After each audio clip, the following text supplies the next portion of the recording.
Allahumma salli ala Sayyidina Muhammad wa ala ali Sayyidina wa maulana Muhammad.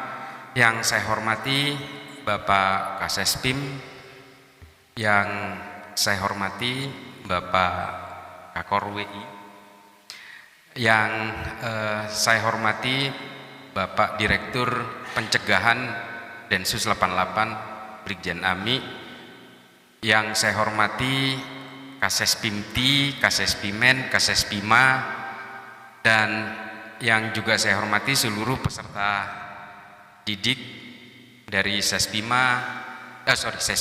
Sespimen dan Sespima. Perkenalkan, saya Islah Bahrawi. Sehari-hari saya menjadi anak buahnya Pak Ami di Direktorat Pencegahan Densus 88. Saya berterima kasih kepada Pak Kakorta, Pak Baskoro. Ini kehadiran saya di Sespim yang ketiga. Mulai dari terima kasih. Setiap tahun saya hadir untuk memberikan beberapa tambahan, mungkin insya Allah mudah-mudahan ini menjadi manfaat, tambahan ilmu tentang genealogi ideologi yang berbasis kekerasan.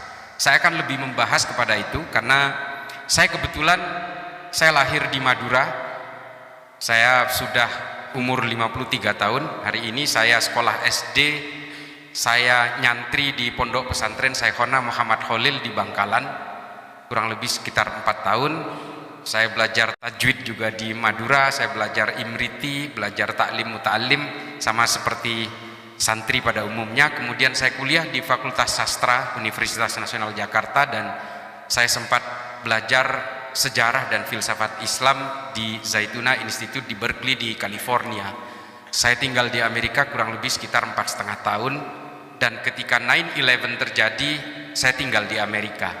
Saya merasakan bagaimana seorang muslim baik-baik yang menurut saya menjadi muslim yang baik-baik, tiba-tiba saya ikut menjadi terstigma seperti teroris yang melakukan pemboman di beberapa kota di Amerika. Waktu itu saya mengalami kesulitan hidup sehari-hari. Saya harus lapor setiap bulan ke Justice Department. Terus saya kemudian ikut menjadi tertuduh menjadi seorang Islam di Amerika ketika itu dengan nama awalan Muhammad. Itu susah sekali, bahkan beli tiket pesawat pun susah. Agak kesulitan. Yang biasanya saya dengan leluasanya bisa pergi ke Guadalajara, ke Meksiko, bolak-balik, bisa ke Kanada dan sebagainya, pada akhirnya tidak bisa, sulit sekali untuk keluar dari California ketika itu. Dari situ kemudian saya punya pandangan bahwa ini tidak boleh terus terjadi. Setelah saya pulang dari Amerika, saya sempat bekerja di perusahaan, saya juga sempat bekerja menjadi rekanan sebuah perusahaan Perancis. Dan kemudian dari situ saya bisa berkeliling ke Afrika, saya bisa datang ke negara-negara tanduk Afrika, saya datang ke Republik Afrika Tengah ketika bergejolak antara orang-orang yang menamakan dirinya kelompok Seleka berbenturan dengan kelompok Kristen bernama Anti Balaka. Saya datang ke Sudan ketika terjadi genosida Darfur, dan juga saya datang ke Nigeria, ke Monrovia, hanya untuk mempelajari bagaimana kemudian manusia bisa terlibat dalam saling bunuh satu sama lain karena akar-akar kekerasan yang mengatasnamakan agama. Kesimpulan saya yang paling umum dari berbagai kehadiran saya ke negara-negara konflik, ke Timur Tengah, Asia Selatan, dan juga ke berbagai negara di Asia Tenggara, termasuk ketika konflik antara suku Tamil dan Sinhala terjadi. Nah, ini kemudian yang harus kita bahas malam ini. Bagaimana akar kekerasan yang mengatasnamakan agama ini terjadi.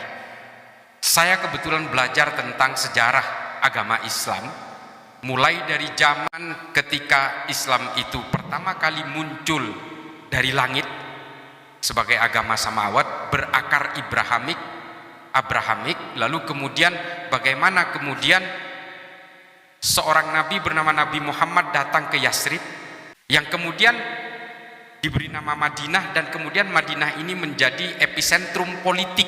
Saya katakan epicentrum politik sebagai awal pergerakan Islam pertama. Nanti saya akan bahas dari sejarah Kristen dan sejarah Hindu, sejarah Buddha dan sebagainya.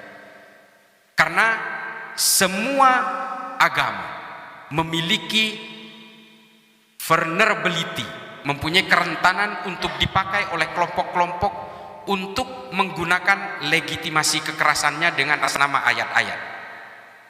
Dari Islam yang pertama, Nabi membangun sebuah negara.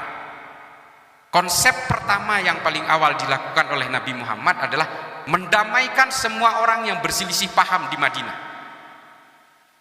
Membuat satu kesepakatan bersama, namanya Piagam Madinah, mendamaikan suku Aus dan suku Khazraj yang sudah bermusuhan 300 tahun sejak mulai dari Yaman dan bermigrasi ke Yathrib. Didamaikan oleh Nabi. Kemudian yang kedua adalah Nabi mendamaikan orang Kristen dan orang Yahudi yang sebelumnya selalu berperang untuk berebut menjadi pemungut pajak atas nama kerajaan Persia. Didamaikan oleh Nabi. Kemudian apa? Pemungut pajak ini dengan cara apa dia didamaikan? Pemungut pajak ini tidak ditunjuk kepada satu entitas suku atau agama apapun, tapi diberi beban yang sama. Orang-orang Islam diberi beban zakat, orang non-Islam diberi beban namanya jizyah. Kemudian yang ketiga adalah Nabi mendamaikan pendatang dan pribumi, yang kemudian kita kenal dengan kaum Ansor dan kaum Muhajirin. Dari pendamaian semua pihak yang bertikai inilah kemudian potensi-potensi berbagai kemelut kekerasan yang terjadi di Madinah ini kemudian diikat dengan satu kesepakatan bersama yang kemudian disebut dengan Piagam Madinah. Tujuannya apa? Menghargai semua manusia dengan harkat dan martabat yang sama tanpa melihat suku maupun agamanya. Nah, kemudian kemana ini kemudian arahnya? Ada seorang pemikir Islam bernama Ibnu Khaldun pada abad pertengahan membuat sebuah rumusan, jika kalian ingin mendirikan negara, pakailah konsep Nabi ini. Ditulis dalam sebuah kitab bernama Al-Muqaddimah yang kemudian lebih diulas secara luas dalam Al-Ibar. Nama konsep ini Al-Asobiyah, kesepakatan bersama, social and politics cohesion. Nah, ini kemudian yang menjadi kerangka dasar dari sebuah negara. Kalau negara ini tidak punya kesepakatan bersama, maka negara itu tidak akan pernah lekang dari konflik, kata Ibnu Khaldun. Ibnu Khaldun memberi contoh negara Sudan hari ini. Lihatlah negara Sudan itu. Pada saat itu Ibnu Khaldun menyebutnya sebagai negara Maghrib yang meliputi Sahel, Mali, Sudan, dan sebagian Maroko hari ini.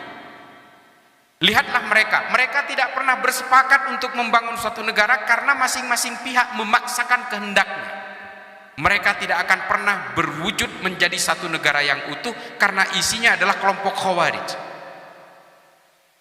Ibnu Khaldun menggunakan kalimat Khawarij di situ sebagai majas karena Khawarij menjadi entitas yang antagonis pada zamannya. Nah, nanti saya akan bahas Khawarij ini pada zaman modern ini kelompok yang mana. Nah, kemudian itu terjadi sampai hari ini. Kita tahu yang namanya wilayah Sahel sebagai wilayah sub-Sahara di Mali dan Sudan ini memang tidak pernah selesai dari konflik. Karena isinya adalah kelompok-kelompok Khawarij yang nanti akan saya jabarkan apa ideologi kelompok Khawarij ini.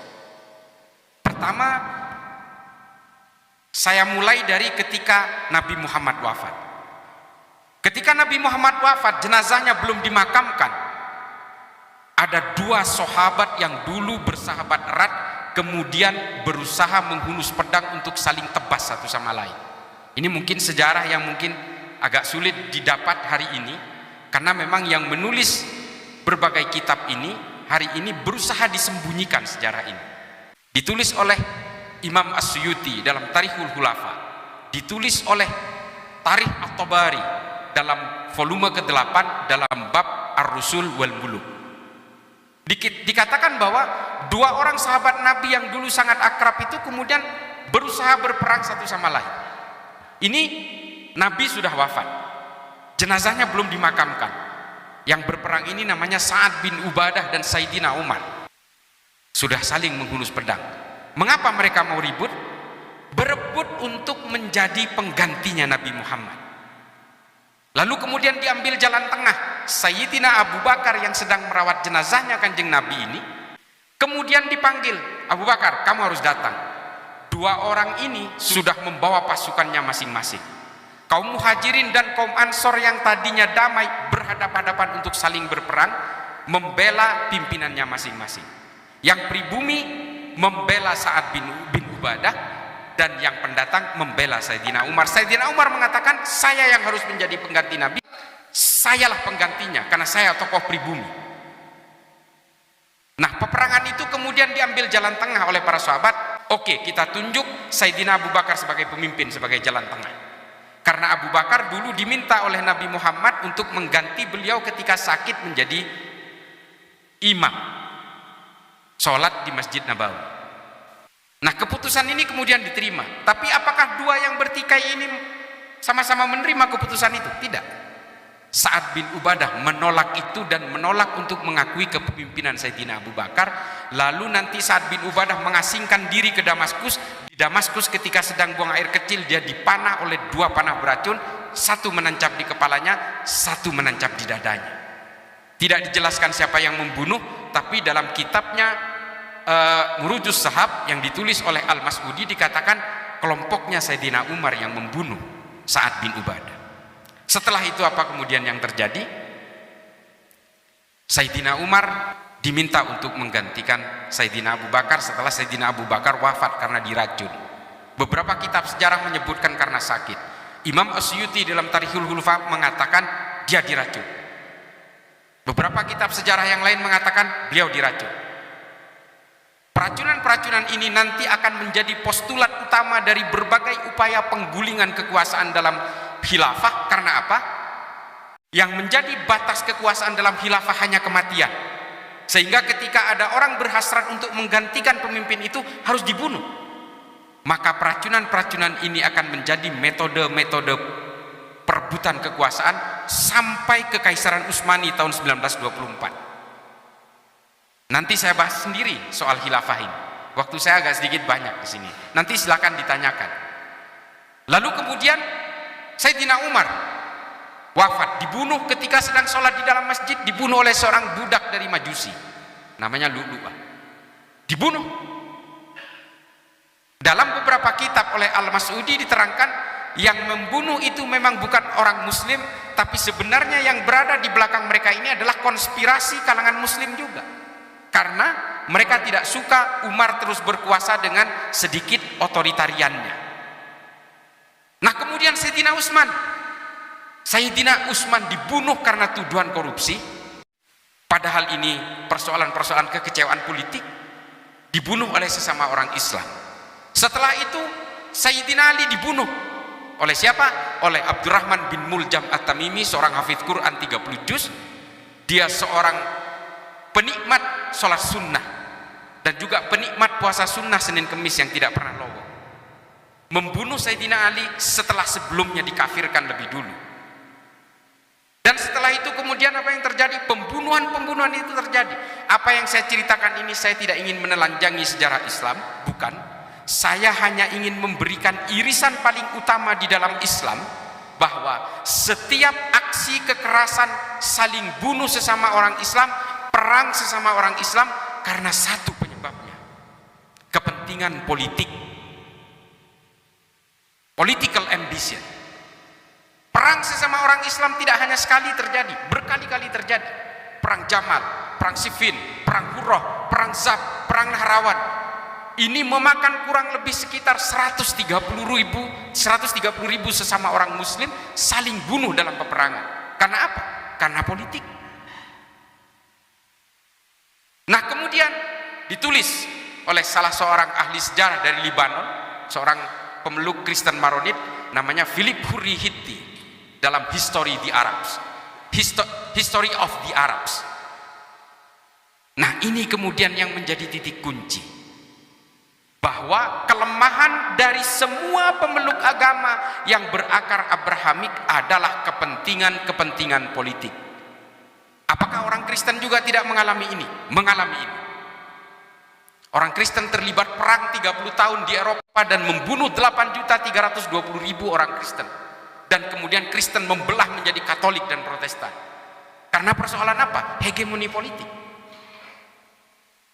Terjadi pembantaian besar-besaran yang disebut dengan the killing and massacre of Valley. Luar biasa. Tapi orang Kristen kemudian selesai dengan perjanjian yang disebut dengan Westphalia Agreement.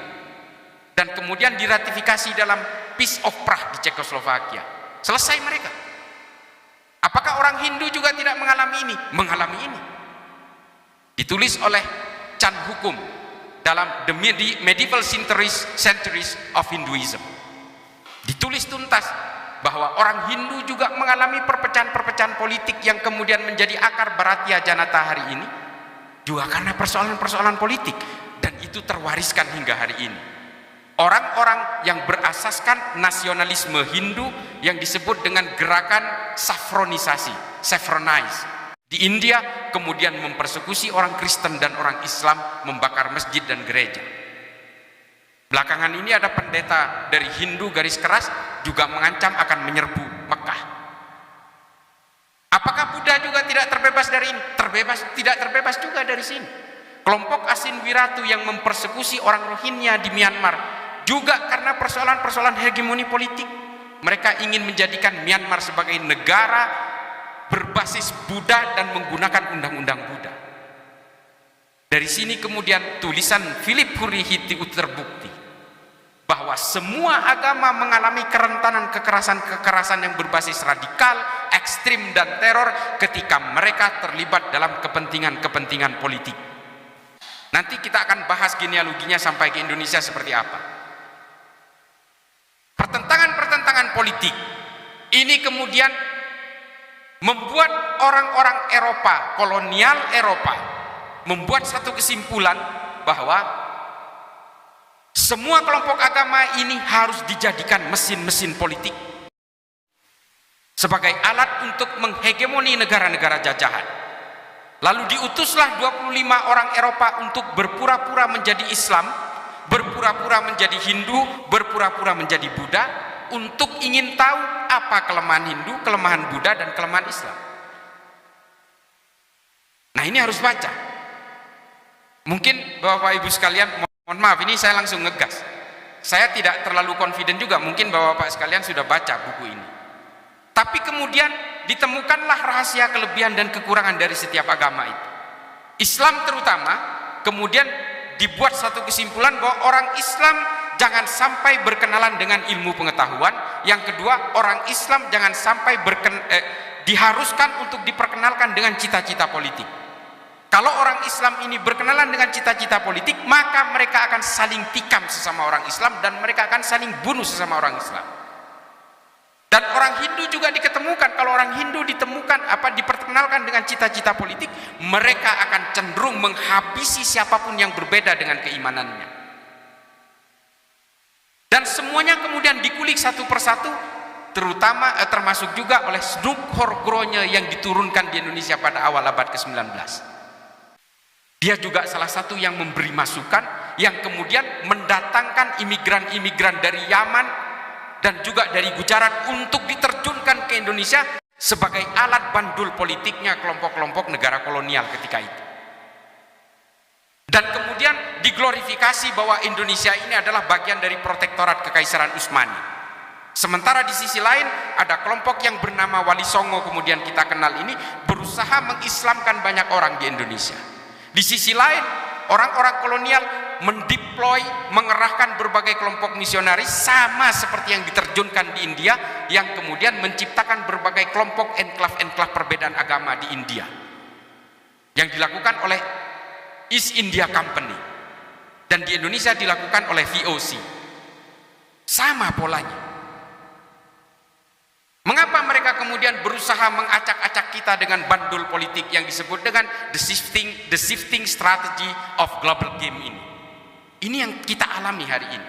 Bapak Ibu sekalian, mungkin Bapak Ibu sekalian nanti akan bertemu dengan berbagai kelompok-kelompok dengan berbagai tujuannya. Ada Hizbut Tahrir yang berusaha menyuarakan berbagai gerakan-gerakan politik abad pertengahan kepada kita. Kelompok-kelompok sayap kanan yang berusaha menyeret kita bahwa sistem politik abad pertengahan adalah yang paling ideal untuk dilakukan kita hari ini. Satu postulat utama dari kelompok ini adalah berusaha menggiring kita kepada berbagai sejarah masa lalu sebagai sejarah yang paling ideal untuk diterapkan hari ini. Ini pola dari kelompok sayap kanan. Tapi apakah kemudian operasi-operasi intelijen barat bermain di sini? Bermain. Mulai dari sejak kemerdekaan Saudi Arabia berusaha melepaskan diri dari Kekaisaran Utsmani, berbagai negara barat sudah melakukan operasi intelijennya di Saudi Arabia yang kemudian menciptakan satu paham yang bernama Wahabisme. Wahabisme ini kemudian yang menjadi alat untuk menyuarakan berbagai kepentingan barat, untuk menandingi dari berbagai ideologi kiri yang berusaha digelontorkan oleh Uni Soviet pada zaman Perang Dingin. Ini diakui oleh Muhammad bin Salman dalam salah satu wawancaranya dengan PBS, yang membiayai gerakan-gerakan Wahabisme untuk dieksportasi paksa ke berbagai negara ini, dibiayai oleh Amerika dan juga Eropa. Ini diakui. Dari sini kita bisa mengambil kesimpulan bahwa apa yang ditulis oleh Philip Hurihiti ini kemudian dipakai oleh berbagai kepentingan-kepentingan politik global maupun regional hari ini di berbagai negara. Saya sudah ke Mogadishu, Pak. Saya sampai hari ini masih menjadi advisor untuk kontraradikal pemerintahan Somalia. Di sana kita bisa merasakan satu negara yang berpaham Wahabi bisa berperang dan tidak berkesudahan sampai hari ini. Setengahnya dikuasai oleh pemerintah Somalia, setengahnya dikuasai oleh kelompok pemberontak yang bernama Al-Shabaab. Pahamnya sama, manhajnya sama, ijtihadnya sama. Semua ulama Somalia ini adalah lulusan Mekah dan Madinah, tapi mereka berbeda kepentingan politik. Politik juga yang memecah belah siapapun. Bukan hanya karena dalam konteks berbeda keimanan, bahkan yang sama keimanan, sama tafsir, sama mazhab, bisa juga saling mengkafirkan dan saling membunuh satu sama lain karena persoalan politik. Akar-akar politik berideologi kekerasan inilah kemudian yang menjadi berbagai hantu kita hari ini. Dari berbagai kerentanan-kerentanan agama yang dijadikan sebagai tunggangan-tunggangan politik untuk mencapai tujuan kekuasaannya. Philip Hurihiti menulis, orang Islam dijauhkan dari ilmu pengetahuan karena apa? Orang Kristen berusaha dijauhkan dari berbagai kepentingan politik karena apa? Hindu juga dijauhkan dari berbagai kepentingan ilmu pengetahuan karena apa? Karena ilmu pengetahuan ini menjadi medium penting bagi siapapun yang ingin menguasai dunia. Islam pernah mengalami ini pada abad pertengahan. Keilmuan Islam dipakai sampai hari ini. Dipakai, Pak. Bapak kimia modern itu sampai hari ini Jabir Ibnu Hayyan yang menemukan teori pertama tentang oksidasi dan fermentasi. Ini orang Islam. Yang menemukan angka 0 dalam matematika itu namanya Al-Khawarizmi. Orang Islam, Pak, yang kita pakai hari ini. Kalau kita tidak mengenal angka 0, kita tidak menemukan -1, -2 dan half number antara positif dan negatif. Lalu kemudian Ibnu Sina menemukan teori-teori kedokteran, dan juga Ibnu Khaldun menemukan teori-teori ekonomi yang kemudian dikutip oleh Karl Marx dalam Das Kapital, dipakai juga oleh Adam Smith untuk teori kapitalisme permodalan yang disalurkan kepada berbagai warga negara untuk mengaktifkan kelompok-kelompok menengah, dan juga dipakai oleh John Locke dan John Maynard untuk merumuskan demokrasi modern hari ini. Jadi kalau ulama dulu, nasionalisme, pendeta, pastor memutuskan bahwa Pancasila ini adalah wadah bersama, ini nggak salah, Pak. Secara genealogis ini mengakar kepada pemikiran berbagai agama. Saya sering digugat ketika saya ada di YouTube, silakan ditonton, di dalam Akbar Faisal Uncensored, dan juga bersama Ahmad Sahal, saya mengatakan bahwa Islam tidak pernah punya sejarah politik yang gemilang, tidak pernah. Kalau Nabi Muhammad jangan dibaca. Nabi Muhammad ini punya sifat maksum, dihindar dari kesalahan, dan semua nabi termasuk Yesus, David, Moses, semua tidak punya kesalahan-kesalahan yang bersifat, yang berakibat terhadap implikasi dosa. Ini keyakinan kita, Islam mengakui ini. Kita tidak usah bahas soal itu. Tapi pasca kenabian, after the prophet era, umat Islam selalu gagal untuk mewujudkan mimpi-mimpi politik. Khulafaur Rasyidin gagal. Mengapa saya berani mengatakan gagal? 3, bahkan saya mengatakan 4 dari khalifah paling utama itu juga mati terbunuh.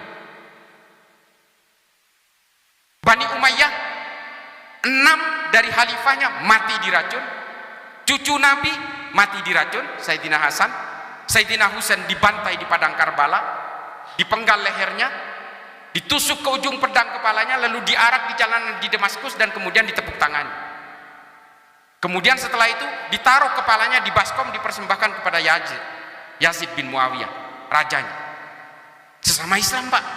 Padahal ini cucu Nabi.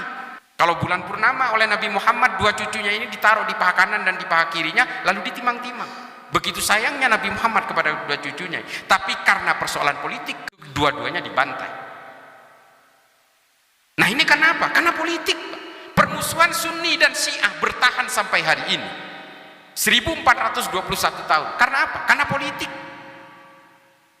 Kalau sudah persoalan politik, Pak, mengatasnamakan agama, semua kejahatan akan terlihat terhormat. Yazid tidak pernah merasa salah. Abdurrahman bin Muljam At-Tamimi membunuh Sayyidina Ali, sepupunya Nabi, mantunya Nabi, tidak pernah merasa bersalah, sampai dibakar hidup-hidup pun dia tidak menyesal, karena dia merasa membunuh orang kafir. Dan orang Kristen kemudian juga terpecah belah di Eropa, sampai kemudian Kekaisaran Bizantium, dan mereka terlibat dalam perang-perang sesama orang Kristen di Armenia. Sampai hari ini mereka masih berperang di Nagorno-Karabakh. Karena persoalan apa? Politik. Nah ini kemudian yang membawa kita ke alam modern hari ini, yang meluluh lantakkan semua negara, konflik di semua negara adalah persoalan politik. Makanya politisasi agama ini adalah musuh semua agama. Dan kemudian kita membuat kesimpulan yang sama dengan beberapa akademisi seperti Daniel Kohler, Scott Atran, Farah Pendith, Elena Gruening. Semua punya kesimpulan yang sama, bahwa terorisme has no religion. Terorisme itu tidak ada agamanya. Kalau kemudian ada orang melakukan aksi teror kemudian mengatasnamakan agama, ya, tafsir-tafsir agama yang diselewengkan inilah kemudian yang menjadi penegas dan alat legitimate, melegitimasi berbagai aksi-aksi kekerasan atas nama agama. Dan kembali kepada kesimpulan saya yang paling awal, bahwa karena semua kejahatan yang diatasnamakan agama akan terlihat terhormat. Nah, mengapa kemudian agama ini selalu menjadi sasaran alat penunggangan dari berbagai aksi ekstrim dan teror ini? Karena 3 hal. Agama berbasis dogma. Percaya, nggak percaya, harus percaya. Ini menarik, Pak, buat kelompok-kelompok teror. Yang kedua adalah kemartiran. Semua agama punya konsep kemartiran. Kalau kamu berjuang untuk memperjuangkan agamamu, maka kamu akan masuk surga otomatis. Semua agama punya konsep ini, yang kalau di dalam Islam disebut syahid, jihad, mujahid, dan sebagainya. Istilah-istilah ini kan familiar sekali. Di dalam Kristen juga konsep-konsep kemartiran juga dikenal, di Hindu, di Buddha juga, di dalam Katolik juga. Yang ketiga adalah konsep nubuat akhir zaman, messianic belief. Semua negara punya ini. Semua agama punya ini. Nanti kelak menjelang hari kiamat, hanya agamamu yang akan berkuasa, dan semua agama, pemeluk agama lain akan tunduk kepadamu. Semua punya keyakinan ini. Imam Mahdi, the Savior, dan sebagainya. The Messiah. Semua agama punya konsep ini. Sehingga akhirnya apa? Agama mengalami kerentanan untuk dipakai sebagai alat melegitimasi berbagai perjuangan-perjuangan politik untuk menguasai negara. Apakah di dalam Islam sejarah ini dimulai hari ini? Tidak. Sejak zaman Rasulullah sudah ada kelompok radikal yang diwakili oleh Zulhuwaisirah At-Tamimi. Berasal dari mana? Dari Najd. Dialah yang pertama kali marah kepada Nabi karena dianggap Nabi tidak adil ketika membagi ghanimah, harta rampasan perang. Lalu kemudian Nabi mengeluarkan perkataan, kelompok ini yang nanti kelak, kelompok ini akan seperti anak panah yang lepas dari busurnya, yang menjadi liar dan sulit dikontrol orang lain. Ketika dia membaca Al-Quran, dia hanya sampai tenggorokannya aja, tidak sampai kepada hatinya. Nabi sudah mengatakan seperti itu, dan betul kelompok ini kemudian membesar, diteruskan oleh Amr bin Bakir At-Tamimi, kemudian diteruskan oleh Abdurrahman bin Muljam At-Tamimi. Inilah kelompok yang disebut dengan kelompok Khawarij. Mereka akan menjadi kerikil dalam sepatu setiap kekuasaan siapapun. Dia tidak akan berhenti sampai dia sendiri yang berkuasa. Tapi memang Tuhan tidak pernah memberi izin dia untuk berkuasa sampai hari ini. Kalau kemudian kelompok-kelompok sayap kanan, ekstrim kanan seperti ini tidak pernah berkuasa dan tidak pernah menang pilpres di Indonesia, berarti Tuhan masih menyayangi bangsa ini. Kelompok-kelompok inilah kemudian yang menjadi duri dalam daging setiap akselerasi peradaban manusia. Dan ini juga menjadi kloning-kloning di setiap agama. Kelompok Asin Wiratu di Myanmar juga mempersekusi kelompok Islam seperti Rohingya. Kelompok Shiv Sena, Hindutva, Bharatiya Janata juga menjadi kerikil dalam sepatunya kehidupan Hinduism di India, mempersekusi orang-orang yang berbeda keimanan di India. Yang membunuh Mahatma Gandhi juga dari kelompok ini, namanya Godse. Dan ini juga yang kemudian menggagalkan berbagai akselerasi peradaban di dunia. Keilmuan-keilmuan kemudian menjauh dari kehidupan beragama umat manusia di seluruh dunia. Karena apa? Karena semua sibuk berpolitik. Kalau saya kemudian sedikit salut, bukan sedikit salut, saya salut kepada orang Kristen karena dia sudah menyelesaikan dengan berbagai perjanjian itu, berhasil mengakhiri berbagai konflik di antara sesama pemeluk keimanan itu. Ya mohon maaf, jangan salahkan saya, meskipun saya Islam, wallahi saya Islam. Tapi orang Kristen berhasil sadar dengan permusuhan-permusuhan ini, sehingga mereka membuat perjanjian di antara mereka. Ada nggak orang Kristen dan Katolik saling tebas hari ini? Nggak ada, karena mereka terikat oleh Westphalia Agreement dan juga Peace of Prague. Umat lain, Hindu, Buddha, Islam, tidak pernah punya perjanjian seperti ini. Sehingga kita apa hari ini yang terjadi? Sesama umat Islam saling bom. Masjid-masjid, ketika saya ke Mogadishu Pak, saya masuk ke masjid aja saya harus noleh-noleh Pak. Kalau saya masuk ke masjidnya pemerintah, saya bisa jadi diberondong tembakan oleh kelompok Al-Shabaab. Kalau saya masuk ke masjidnya Al-Shabaab, saya takut diberondong tembakan oleh pasukan pemerintah. Padahal sama pahamnya. Nah, kelompok-kelompok dari yang bernama Bani Tamim ini kemudian menjadi akar-akar radikal yang terjadi hingga abad ke-pertengahan, hingga kemudian pada awal abad ke-18. Inilah kemudian yang membuat berbagai virus radikal di tengah kita hari ini. Karena dulu apa? Karena Saudi dulu punya hutang budi besar kepada negara-negara barat. Ketika dia harus merdeka dari Kekaisaran Utsmani dan berhasil mengusir kelompok oposisi yang bernama Ibnu Rashidin ke Yordania. Sejak saat itulah kemudian negara Commonwealth berusaha menjadikan ajaran dari seorang ulama dari Najd bernama Muhammad bin Abdul Wahab At-Tamimi, sama asalnya dengan Zulhuwaisirah At-Tamimi, sama asalnya dengan Amr bin Bakir At-Tamimi, dan sama asalnya dengan Abdurrahman bin Muljam At-Tamimi. Ajaran inilah kemudian yang dipakai dengan basis utama yang bernama Al-Wala wal-Bara. Apa Al-Wala wal-Bara? Ini adalah ajaran dari Ibnu Taimiyah dalam kitabnya Majmu' al-Fatawa. Karena mereka kerepotan Pak, orang Saudi ini sama imannya. Untuk memisahkan ini, mengayak ini dari mana? Dari Al-Wala wal-Bara, membangun monoloyalitas dan membangun permusuhan dengan orang yang dianggap berbeda. Bukan hanya berbeda keimanan, tapi berbeda orientasi politik pun dianggap lawan. Inilah kemudian yang dipakai oleh mereka hari ini, yang kemudian dimodifikasi dari Ibnu Taimiyah lewat sebuah fatwa dari ulama Saudi bernama Muhammad Said Al-Qahtani. Nama kitabnya Al-Wala wal-Bara fil Islam. Ini yang dipakai oleh semua teroris hari ini. Jadi kalau Pak Ami dari Densus 88, teman-teman dari Densus 88 menangkap teroris, kitab ini selalu ada. Kitabnya Muhammad Said Al-Qahtani ini ada. Karena postulat inilah yang dipakai.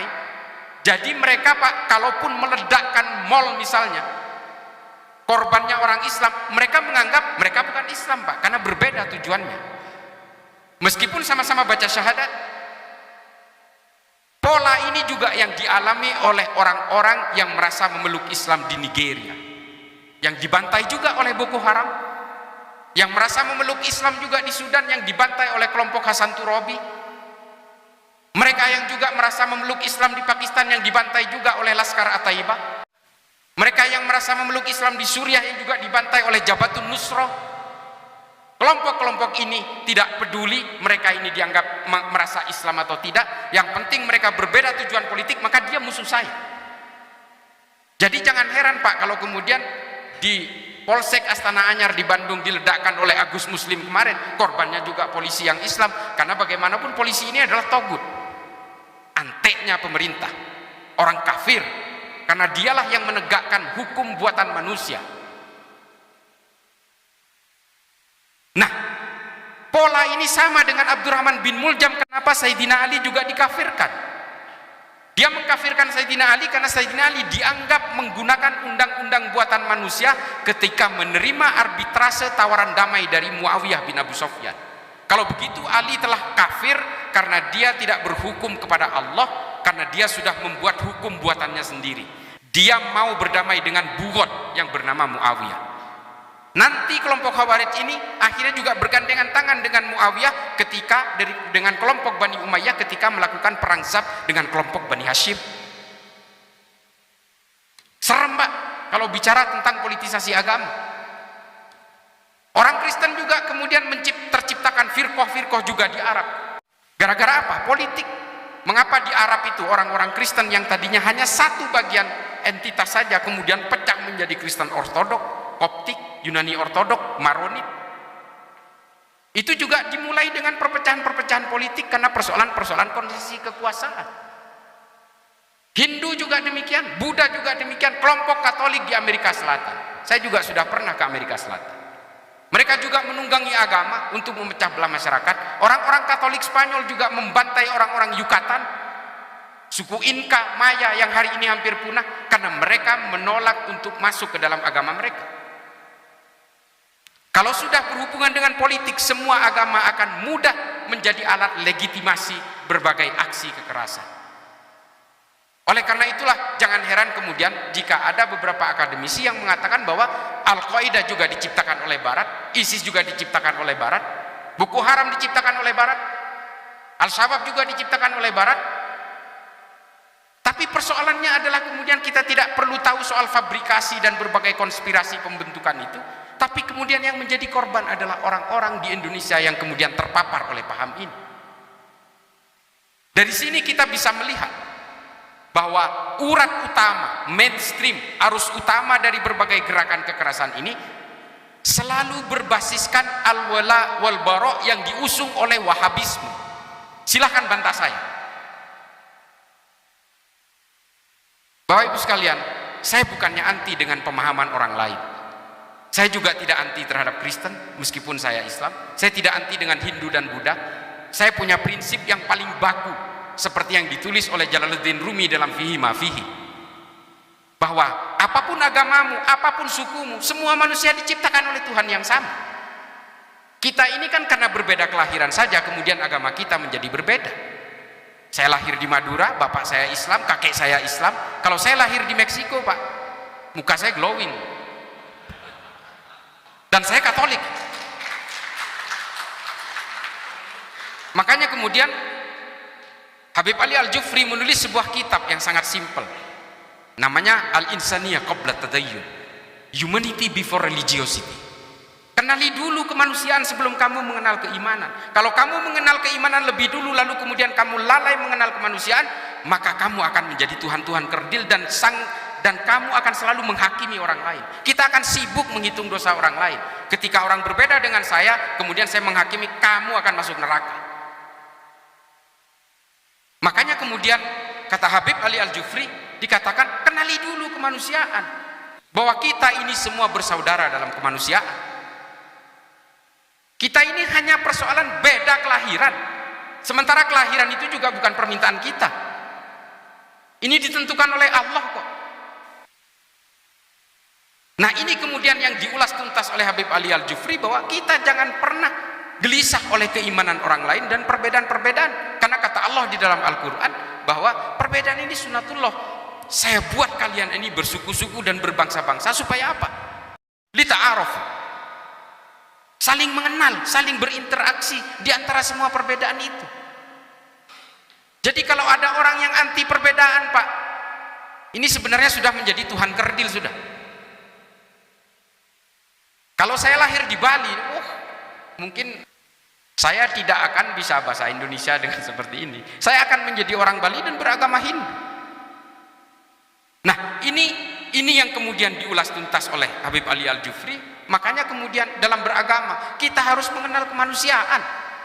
Kalau kemudian ada ajaran-ajaran yang mengatakan kamu tidak boleh bergaul akrab dengan orang Kristen, ini ada, Pak, ini ajaran dari salah seorang ustadz yang berbasis Wahabi. Jangan berteman akrab dengan orang Kristen, karena nanti imanmu akan tergerus, kecuali kamu dalam hubungan dagang. Loh, ini menerjemahkan Al-Quran apa das kapita? Ini saya sering protes soal ini. Ini kan perbedaan. Orang-orang non-Islam, ini saya bercerita dalam konteks perspektif Islam. Orang-orang non-Islam itu akan melihat akhlak kita, Pak. Makanya saya katakan di dalam podcast saya, di banyak podcast saya di YouTube, saya katakan DNA-nya Islam ini bukan politik. Orang Islam ini selalu gagal dalam politik. Yang katanya pernah menguasai Eropa selama 7 abad itu, yang namanya khilafah di Andalus itu, apa yang disisakan sekarang? Tidak ada. Mereka tidak pernah menyisakan satu genetik pun orang Islam di Eropa. Ketika mereka berkuasa di Eropa, mereka membunuh 21 juta orang Eropa. Ketika orang Eropa ingin menyerbu ke Arab, ingin menaklukkan orang Arab dan mengkristenkan seluruh orang Arab, mereka juga membunuh jutaan orang Arab lewat pasukan salib, Templar, Charlemagne. Orang-orang Islam juga membunuh orang Eropa mulai dari semenanjung Iberia sampai ke kota Toulouse di Prancis. Habis semua. Setelah itu apa? Kekaisaran, kekhilafan Islam tumbang di Granada. Orang-orang Islam dipaksa untuk dibaptis sambil menangis. Kata Heinrich Heine dalam Al-Mansur. Bukunya judulnya Al-Mansur. Dan ketika orang kekaisaran Ottoman menguasai Armenia, mereka membakar gereja, membunuh ratusan ribu orang Armenia dan dipaksa bersahadat. Sama aja, Pak. Kalau sudah agama itu diseret paksa ke dalam kepentingan-kepentingan politik, manusia akan menjadi binatang. Homo homini lupus. Manusia akan menjadi serigala bagi manusia lainnya. Nah, ini kemudian yang menjadi gambaran kepada kita bahwa lalu apa fungsi agama? Tujuan beragama itu apa lalu? Kita ini kok kita disuruh beragama ini apa? Kita lihat akar genealogi turunnya agama. Mulai dari Musa, Daud, Yesus sampai kepada Muhammad. Semua agama diturunkan oleh Allah, oleh Tuhan ketika manusia sudah lalai dalam kemanusiaan dan kedamaian. Coba lihat sejarahnya. Nabi Muhammad juga mendobrak jahiliyah. Ketika orang lahir perempuan langsung dimatikan, dibunuh dan dikubur hidup-hidup. Artinya apa? Ketika manusia lalai dalam kemanusiaan, maka turunlah agama baru, kitab suci baru dan nabi baru. Artinya apa? Tuhan sangat peduli dengan kemanusiaan dan kedamaian. Kalau kemudian hari ini ada orang beragama menganggap bahwa dengan beragama saya harus membenci orang lain yang berbeda, ini tafsirnya yang salah, Pak, bukan agamanya. Nah, ini yang mungkin akan bapak-bapak temui ketika bapak-bapak kembali bertugas. Kelompok ini sebenarnya adalah korban dari infiltrasi ideologi yang semacam ini. Korban dari tafsir-tafsir yang kemudian disalahartikan. Ayatnya satu, Pak, tapi tafsirnya bisa ribuan. Nah, ini yang kemudian Bapak Ibu sekalian akan hadapi ketika bertugas. Bahwa akar genealogi semua kekerasan yang mengatasnamakan agama ini berawal dari kepentingan-kepentingan politisasi agama. Saya di media sosial selalu teriak bahwa kita harus melawan politisasi agama. Karena apa? Kalau kita mau memajukan agama kita masing-masing, baik yang Kristen, Hindu, Buddha, majukan dengan ilmu pengetahuan. Semua agama punya sejarah yang gemilang dengan ilmu pengetahuan. Islam punya sejarah panjang soal ilmu pengetahuan yang kemudian tidak mengenal perbedaan. Berbagai keilmuan Islam diadopsi oleh orang Eropa dan kemudian orang Eropa yang beragama Kristen dan beragama Islam di Arab juga kemudian menjadi akselerator utama, pelumas utama dalam peradaban manusia. Saling bekerja sama, yang menciptakan jaga jarak dalam pandemi itu seorang pendeta Kristen Pak, namanya Al-Ibri. Dirumuskan di mana? Di bawah pemerintahan Islam di Baghdad. Bersama Imam An-Nawawi dalam kajian pandemik yang kemudian ditulis dalam Ahbari Mogulan. Ahbari Mogulan ini adalah jurnal ilmiah pertama yang diterbitkan di Arab. Al-Ibri menulis prokes, protokol kesehatan jaga jarak, itu yang menciptakan pendeta Kristen di Arab. Betapa indahnya dalam ilmu pengetahuan ketika orang tidak mengenal lagi batas-batas keimanan. Tidak ada lagi orang yang berkompromi soal perbedaan bangsa dan sebagainya. Nah, ini yang semakin menjauh dari kita. Umat Islam terutama tidak lagi melahirkan Ibnu Sina, Al-Ibri. Orang Kristen tidak lagi melahirkan Al-Ibri. Orang Islam tidak lagi melahirkan Ibnu Sina, Tabrizi, Rumi, Ibnu Khaldun, Al-Khawarizmi. Kita semakin menjauh dari tokoh-tokoh seperti ini. Yang kita lahirkan hari ini Ayman Al-Zawahiri, Osama bin Laden, Said Qutb, Muhammad Qutb, Abu Bakar Ba'asyir, Oman Abdurrahman. Ini yang kita lahirkan hari ini. Dan berbagai gerakan-gerakan yang mengatasnamakan Kristen juga banyak tampil di Amerika Selatan. Kita semakin kehilangan ilmuwan-ilmuwan. Hari ini ilmuwan yang tidak percaya Tuhan malah banyak muncul Pak. Richard Dawkins, Sam Hitchens, Tim Harris. Ini semua adalah orang-orang yang kemudian semakin menjauh. Karena apa? Agama yang kita tampilkan selalu identik dengan kekerasan-kekerasan dan ambisi kekuasaan. Orang menjadi gerah. Di Saudi hari ini orang yang mengaku ateis mulai banyak. Ini hasil temuan, silakan googling. Karena ketika agama ditampilkan sebagai hantu-hantu yang menakutkan, orang kemudian tidak lagi hanya percaya kepada agama, bahkan kepada Tuhan pun tidak percaya. Tokoh-tokoh ateis perempuan, ini mumpung ada ibu-ibunya, yang menjadi korban pertama ketika agama itu ditampilkan sebagai alat yang paling menakutkan, korbannya perempuan. Makanya yang mengaku ateis di Saudi itu rata-rata perempuan. Rana Ahmad, Rahaf Al-Kunun, Dina Ali Sahnun, Ajwa, Ayla. Ini orang-orang yang kabur dari Saudi karena udah nggak percaya Tuhan. Orang dikerangkeng seolah-olah perempuan itu menjadi warga kelas 2. Makanya saya sering dikatakan, ini buat yang ibu-ibu, saya sering dikatakan, oh ini liberal ini, karena saya anti poligami Bu. Saya anti poligami. Saya katakan saya tidak mau mengikuti poligami meskipun Rasulullah melakukan itu, saya nggak mau. Karena apa? Ini mudorot buat saya. Itu loh. Tapi hari ini semua dibawa ke dalam ranah-ranah seolah-olah semua perbuatan apapun harus menggunakan agama, dan menggunakan agama itu seolah-olah sah dan legal. Jangankan politik, jangankan urusan selangkangan, urusan investasi aja pakai agama sekarang. Nah, ini kemudian yang kita harus petakan, bahwa yang akan dihadapi oleh bapak-bapak sekalian nanti adalah bukan hanya persoalan ideologi yang berbasis ideologi agama yang berbasis kekerasan, tapi juga berbagai hasrat-hasrat politik yang menggunakan basis-basis agama. Nah, yang paling terakhir, lalu apakah orang beragama harus menjauh dari politik? Nah, ini di dalam Islam, Imam Ghazali menulis dalam Ihya Ulumuddin mengatakan Islam dan politik itu seperti saudara kembar. Orang Islam harus berpolitik, kata Imam Ghazali. Bahkan oleh Ibnu Rus disederhanakan lagi, yang nanti akan menjadi teori Verfassungspatriotismus dari Jürgen Habermas. Dalam Tahafut at-Tahafut mengatakan, oh silakan berpolitik, orang Kristen berpolitik, orang Hindu berpolitik, orang Islam berpolitik, kata Imam Ghazali, supaya apa? Produk-produk politik tidak keluar dari jalur maqasidus syariah. Orang Kristen juga harus berpolitik untuk mengawal jalur-jalur supaya produk politik tidak keluar dari jalur-jalur kekristenan. Demikian juga Hindu, Buddha.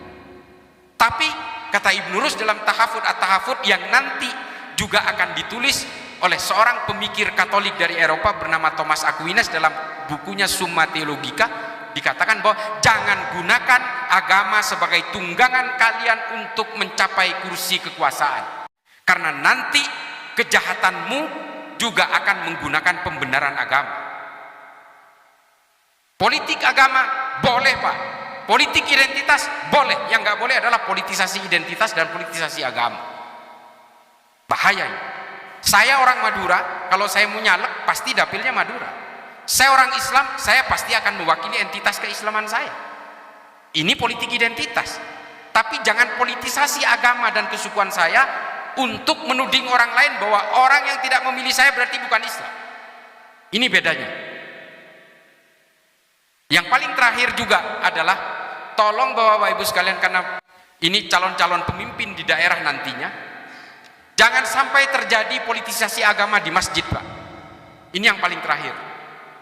Karena sejarah pergolakan semua agama selalu dimulai dari rumah ibadah. Perang 30 tahun yang dilakukan oleh orang Kristen sesama orang Kristen di Eropa juga diawali dari gereja. Perang sesama orang Hindu di India juga diawali dari berbagai kuil-kuil yang ada di sana. Islam juga selama masa Bani Umayyah selama 60 tahun kampanye politik di masjid dilakukan, saling mencaci maki, satu sama lain saling mencaci maki, hingga ada salah seorang khalifah bernama Umar bin Abdul Aziz membuat satu kesepakatan, nggak boleh lagi politisasi agama di masjid. Lalu khotib Jumat diwajibkan membaca surat An-Nahl ayat 90 di setiap akhirnya supaya orang tidak lagi mempolitisasi agama di masjid. Nah, surat An-Nahl 90 ini sering kita dengar dari khotib kalau kita Jumatan. Innallaha ya'muru bil adli wal ihsan wa ita'idzil qurba wa yanhanil fahsya'i wal munkari wal baghi ya'idukum la'allakum tadhakkarun wa ladzikrullahi akbar. Hentikan semua ini anak manusia, saling tolong menolonglah kalian. Tidak ada gunanya kalian bermusuhan. Menggunakan kata manusia dalam ayat itu. Karena apa? Karena dulu sesama Islam tapi saling caci maki, Pak, di dalam masjid. Dan kemudian setelah keluar dari masjid mereka saling bunuh. Dan ini juga terjadi hari ini di Afghanistan, di Pakistan. Saya juga pernah berkali-kali, Pak, ke berbagai negara konflik ini. Mereka saling bom masjid. Kemarin Laskar At-Taiba membom masjid karena masjid itu masjidnya polisi di Pakistan. Yang membom juga polisi, coba. TNI Polri tidak bebas dari paham seperti ini. Data terakhir 23.000 teman-teman dari Polri yang terpapar oleh paham al-wala wal bara'i. Kalau mau diperjelas, paham Wahabi Salafi yang tergabung dalam PCS, Polisi Cinta Sunnah. Makanya kemudian keluar Perpol nomor 7 tahun 2022 yang melarang anggota Polri untuk memeluk ajaran-ajaran eksklusif berbasis ekstrim seperti ini. Lalu keluar dipertegas dalam surat edaran dari Wakapolri bahwa di situ disebutkan salah satunya adalah Wahabi Salafi. Jelas. TNI juga 9.200 berdasarkan data Al-Farah yang terpapar ajaran ini. Tapi satu-satunya yang punya aturan internal seperti Perpol nomor 7 ini baru Polri. Mudah-mudahan dari rekan-rekan dari TNI akhirnya berinisiatif untuk membuat undang-undang seperti Perpol nomor 7 ini. Kebetulan saya menjadi salah satu tim perumus bersama teman-teman yang lain untuk Perpol nomor 7, tapi bukan yang patsus, Pak. Enggak, saya enggak ikut-ikut. Saya yang bagian ajaran ini aja. Salah satu poin pasal 8182. 8182 malah patsus, tapi ada salah satu pasal di dalam Perpol nomor 7 itu. Nah, ini menjadi penting, Pak, karena Bapak-bapak sekalian bertanggung jawab terhadap keamanan, bertanggung jawab terhadap pertahanan negara, maka Bapak-bapak harus menyadari bahwa Bapak tidak boleh terbelah dalam berbagai apapun. Ini NKRI, Pak, ini Pancasila. Yang Islam kita harus punya anggapan bahwa Pancasila ini adalah al-asobiyah. Ini adalah piagam Madinah kita. Kita tidak boleh lagi punya cita-cita bahwa negara ini harus berdasarkan hukum syariah. Negara-negara yang hari ini berkonflik semuanya berawal dari tarik-menarik tentang persoalan hukum. Sudan berkonflik sampai hari ini karena Sudan dulu pernah menggunakan hukum syariah pada tahun 83 pada masa Presiden Ja'far Numeiri. Dan setelah itu apa? Sudan terlibat dalam perang sipil terpanjang di dunia yang membelah Sudan hari ini, selatan Kristen, utara yang Islam, dan mereka terpisah menjadi dua negara. Yang paling terakhir, Indonesia ini adalah negara nggak masuk akal, Pak. Tidak masuk akal. Kalau kata Romo Magnis itu the impossible state. Mengapa dikatakan demikian? 17.000 pulau, 700 suku, ratusan bahasa, puluhan agama beserta sekte-sektenya hidup dalam satu entitas negara. Kalau Indonesia ini ada di Arab mungkin sudah pecah menjadi 15 atau 20 negara. Kalau ada di Eropa, mungkin sudah pecah menjadi 15-20 negara.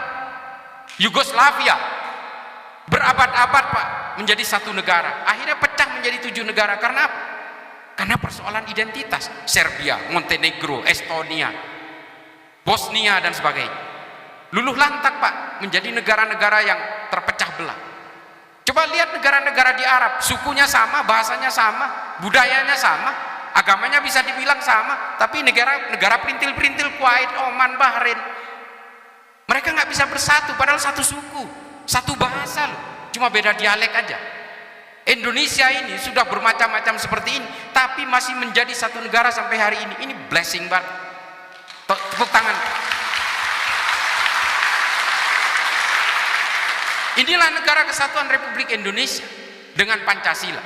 Kalau dulu ada satu yang egois, gak bisa, Indonesia harus pakai sistem syariah. Hari ini Pak, bukan hanya orang Kristen, orang Hindu, orang Buddha yang berperang dengan orang Islam, sesama Islam pun akan berperang. Kalau undang-undang syariah yang dipakai versinya Wahabi, lalu kemudian mengatakan siapapun yang maulidan tolong polisi tangkap, orang NU mau terima nggak? Perang Pak. Kalau kemudian NU yang berkuasa, undang-undangnya, semua orang yang meninggal wajib ditahlilkan, terima nggak orang Wahabi, orang Salafi, orang Muhammadiyah? Nggak terima Pak.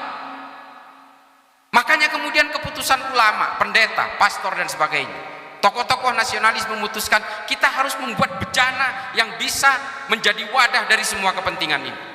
Silahkan menggunakan hukum syariah dalam kehidupan beragama, tapi dalam keadaan kehidupan bernegara kita harus tetap mengacu pada Pancasila sebagai kehidupan yang harus ditampung bersama dalam bernegara. Dan ini konsepnya Nabi banget. Demokrasi modern juga dirumuskan dari Al-Muqaddimahnya Ibnu Khaldun kok, oleh John Locke dan John Maynard. Hari ini kemudian demokrasi diharamkan, yang mengharamkan malah menikmati demokrasi. Demokrasi hari ini diharamkan, tapi mereka menikmati kebebasan demokrasi, meneriakkan anti demokrasi tanpa ada orang yang menangkapnya. Anomali. Khilafah ini juga kemudian dijual kemana-mana. Ini yang kemudian menjadi biang. Makanya Nahdlatul Ulama kemarin pada satu abad itu mengeluarkan sebuah anjuran fikih peradaban.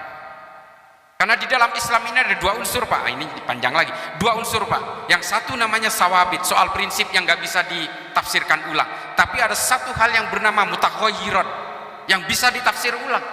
Makanya kemudian NU membuat mutaghayyirat, kita tidak boleh menerima lagi wacana-wacana khilafah dalam satu negara. Karena inilah biang perpecahan semua pemeluk agama. Orang Islam kemudian benci orang Kristen, benci orang Hindu, bahkan orang-orang yang dianggap tidak mendukung khilafah pun kemudian dimusuhi. Terciptanya Al-Qaeda, ISIS, dan berbagai organisasi teror di Indonesia, JI, JAD, JAK, JAT, JAS, MMI, MIT, MIB, NII, Khilafatul Muslimin. Ini semua karena punya cita-cita politik daulah khilafah. Kelompok FPI juga ingin menegakkan khilafah yang mengatasnamakan Habib-Habib dan sebagainya. Dan ini kemudian memecah belah. Para habaib ini datang ke Indonesia dengan menggunakan basis asal, basis dasarnya tasawuf, kerendah hatian. Tapi hari ini gara-gara politik, para habaib juga berpolitik dan saling mencaci maki satu sama lain. Politik semua Pak yang merusak. Nah ini Bapak Ibu sekalian, saya agak sedikit menggebu-gebu. Ini mungkin bisa menjadi pembekalan bagi Bapak Ibu sekalian ketika bertugas di kesatuan masing-masing. Jadi inilah yang bisa saya sampaikan, mudah-mudahan ini bisa menjadi maslahat bagi kita semua. Akhiran, ihdinas siratal mustaqim, wallahul muwaffiq ila aqwamit thoriq. Wassalamualaikum warahmatullahi taala wabarakatuh.